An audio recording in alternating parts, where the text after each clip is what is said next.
12ஆம் நூற்றாண்டில் சோழர் காலத்தில் வாழ்ந்தவர் ஔவையார். கொன்றைவேந்தன், ஆத்திச்சூடி, மூதுரை, நல்வழி ஆகியவை ஔவையாரால் பாடப்பட்ட நீதி இலக்கிய நூல்கள். கல்வி மற்றும் ஒழுக்கத்திற்கு கொன்றைவேந்தன் நூல் முக்கியத்துவம் தருகிறது. வாழ்வியல் நெறிகளும் விளக்கப்பட்டுள்ளன. ஒருவன் தன் இளமை பருவத்தில் தொடங்கி வாழ்க்கை முழுவதும் பின்பற்றத்தக்க பல்வேறு அறக்கருத்துக்களும் கொன்றைவேந்தன் நூலில் இடம்பெற்றுள்ளன. எங்கள் பள்ளியின் செல்லங்கள் தங்கள் மழலை மொழியில் பாடலும் விளக்கமும் சொல்வார்கள். பாடலை சொல்பவர்கள் சினாமிகா, சங்கமித்ரா மற்றும் ஃபாஸ்டினா ரியா. விளக்கம் சொல்பவர்கள் கபிலன், முவன் மற்றும் யாழினியன். கொன்றைவேந்தன் பாவொன்று அன்னையும் பிறவும் முன்னறி தேவம். விளக்கம்: என்னை பெற்று வளர்த்து ஆளாக்கும் என் தாய் தந்தையே கண் கண்ட முதல் தெய்வமாகும். பா 2 ஆலயம் தொழுவது சாலும் நன்று. விளக்கம்: கோவிலுக்கு சென்று இறைவனை தொழுவது மிகவும் நன்று. பா 3 இல்லது மல்லது நல்லது மன்று. விளக்கம்: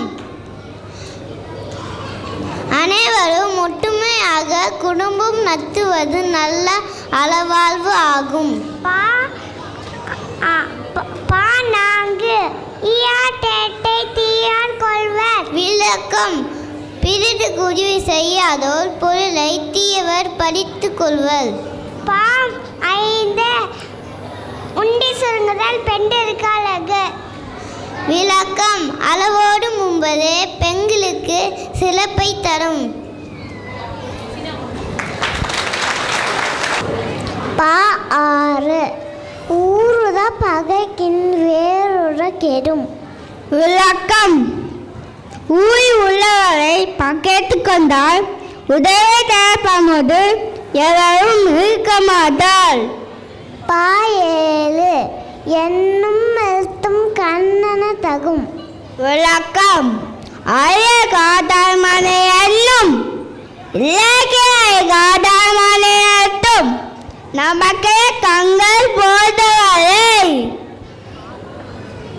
பா 8 ஏவா மக்கள் மூவா மருந்து. விளக்கம்: செய்யதும் சொல்லும் முன்பே குறிப்பாக செய்யாதும் பிழைகள் அமைதம் போதல்கள். பா 9 ஐயும் புகிலும் செய்வரசை. விளக்கம்: பிச்சை இந்த வளமையான நீல கூட நல்ல காய்களை செய்.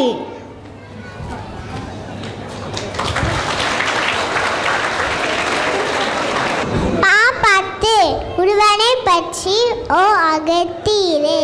விளக்கம்: ஒருவனை மணந்து புவன வீட்டிலே வசிக்க வேண்டும். பா 11 ஓதலை நன்று வேலையை கொழுக்கம். விளக்கம்: ஒழுக்கமானது வேதம் ஓதுவதை விட மிகவும் நல்லது. பா 12 அவ்வியம் பேசுதல் ஆக்கத்திற்கு அறிவு. விளக்கம்: பொறாமை பேச்சு வளர்ச்சியை தவிர்க்கும். பா 13 அக்கமும் காசும் சிக்கன தேடு. விளக்கம்: சிக்கனமாய் இருந்துட்டால் தான் பெற்ற செல்வத்தை தேட வேண்டும். நன்றி. நன்றி எங்கள் செல்லங்களே. வாழ்க உங்கள் பெருமுயற்சி, தொடர்க உங்கள் சாதனை.